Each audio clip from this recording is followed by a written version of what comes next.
Alright, it is getting about that time of year again.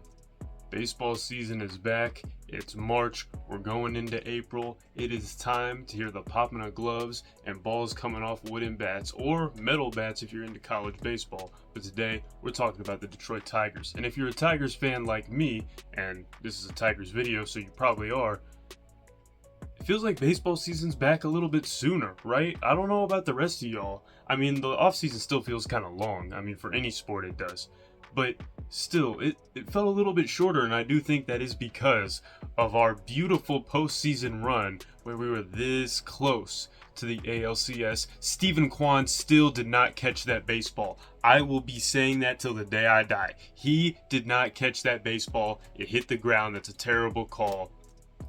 But it is what it is. Now, speaking of that amazing playoff run that the Detroit Tigers had, what's kind of scary and very uncertain about our future is that playoff run is a once-in-a-lifetime type of thing. I mean, a 0.2% chance to make the playoffs, and somehow, by some miracle, all of a sudden in August, everything just did a complete 180, flipped it on its head, put Major League Baseball on notice, and just started playing amazingly. And that type of Cinderella run, you don't see teams go back and make that run again the next year very often. It takes a core of the same players and a very good front office and a very good coaching staff to make that type of stuff a consistent thing and really build an actual winning culture that lasts. But the thing that the Tigers have is they do have that front office. They do have that really good coaching staff because you have Scott Harris, who, although sometimes he's a little bit conservative with his free agent signings and who he picks up, usually whenever he picks up a guy like off of the waiver wire or an under the radar free agent signing, it works out. I'm not going to say that they're the best players in the world, and sometimes you have a Kenta Maeda situation, but look at what he's did with guys like Andy Ibanez and Zach McKinstry. Scott Harris has an eye for under-the-radar talent, and he can develop and pick up really good role players that nobody else wants. That's a big reason why our utility infielders are pretty good, and our bullpen is also pretty good, and then our coaching staff. And it's not just AJ Hinch, but AJ Hinch plays a huge role in it because AJ Hinch, great manager. I know we've all had our questions and concerns about him since he's been hired because there were those struggles that we had, and there were those times where it felt like everything was clicking and we would go on those runs. For example, in 2021, after May 8th, when we went on that amazing run, you were like, this is AJ Hinch baseball right here. But then we returned back to earth and still missed the playoffs. But now that you have seen some of the young guys come up and develop, and AJ Hinch has really been given some actual tools, we've seen more real, actual AJ Hinch baseball. But outside of AJ Hinch, you have the pitching guru, the pitching mastermind in Chris Federer. I don't know what it is that he does. I don't know what he says to these guys.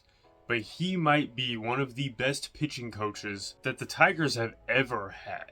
He might be the best pitching coach in baseball today because he is able to take a guy, with the exception of Kenta Maeda, I don't know what's going on there, but he's able to take a Jack Flaherty and turn him into an all-star level pitcher. And then the Tigers are able to trade him for Trey Sweeney, a top high-level prospect who contributed to that playoff run in a major way. And now we get Jack Flaherty back. So this coaching staff, this front office, I know the owner, let's just say he's a businessman first and a baseball man second with the decisions that have been made in Comerica Park and with the payroll of this baseball team. But I'm not going to rip on him too much. Because I'm sure that there are things that he does that are good and that help us win. But I'm just saying, he could be a little bit better. Still, in my mind, I'm skeptical because I'm a Tigers fan. I have seen all the years before we made the playoffs in 2024, and it makes me very hesitant to think that everything's going to go right and it's all going to be sunshine and rainbows for the whole year. What if Javier Baez just not even continues to struggle, but potentially gets worse? Because let's be real, he could get worse. What if the Gleyber Torres signing just turns out terrible? I mean, he's been good, and I want him to be good, but let's face it, we're the Detroit Tigers. There's a chance that as soon as he puts on this uniform, he bats 200 and only gets 8 home runs on the year. But in my heart, and the optimistic Tigers fan in me wants to think Javier Baez is working it out in spring training, hasn't been terrible. Gleyber Torres, he's been pretty good in spring training. Our pitchers have been good. Spencer Torkelson seems to be coming back up. Signs of a repeat are there. So those two conflicting ideas, and I think I'm going to choose to be hopeful and to be optimistic. Again, like I've always been. I'm ready to put it all out there. I'm ready to be heard again by the Detroit Tigers, just like I've always been for my entire life. 2025 Detroit Tigers, we're going back to the playoffs.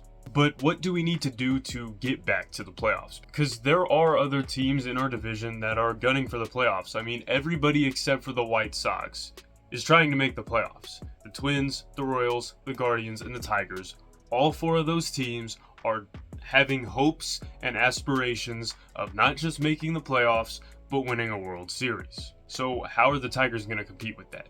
I mean, we know they did it last year, but that's last year. Something that helped the Tigers make their historic run was the Minnesota Twins' historic collapse at the end of that year. Without that, the Tigers might not make the playoffs. I mean, in spring training, things have been looking pretty good. Like I said, Spencer Torkelson has been playing pretty well.